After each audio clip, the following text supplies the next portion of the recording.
نحمدہ ونصلی علی رسولہ الکریم۔ فضائل نماز، حدیث نمبر 2۔ حضرت ابو ذر رضی اللہ عنہ فرماتے ہیں کہ ایک مرتبہ نبی اکرم صلی اللہ علیہ وسلم سردی کے موسم میں باہر تشریف لائے اور پتے درختوں پر سے گر رہے تھے۔ آپ صلی اللہ علیہ وسلم نے ایک درخت کی ٹہنی ہاتھ میں لی، اس کے پتے اور بھی گرنے لگے۔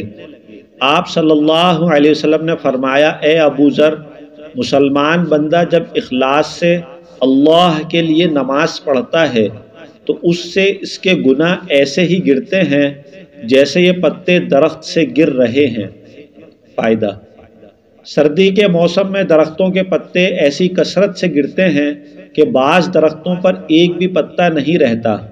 نبی اکرم صلی اللہ علیہ وسلم کا پاک ارشاد ہے کہ اخلاص سے نماز پڑھنے کا اثر بھی یہی ہے کہ اس کے سارے گناہ معاف ہو جاتے ہیں، ایک بھی نہیں رہتا۔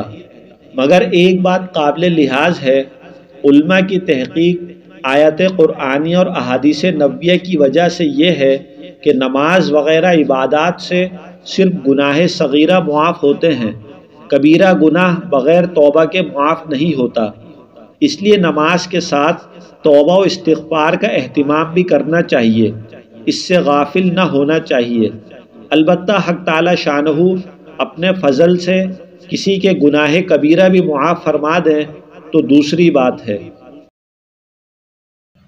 محترم دوستو، اسلامی معلومات سے متعلق مزید اچھی ویڈیوز دیکھنے کے لیے ہمارے چینل انجینئر خرم علی کو سبسکرائب کیجئے، لائک کیجئے اور شیئر کیجئے۔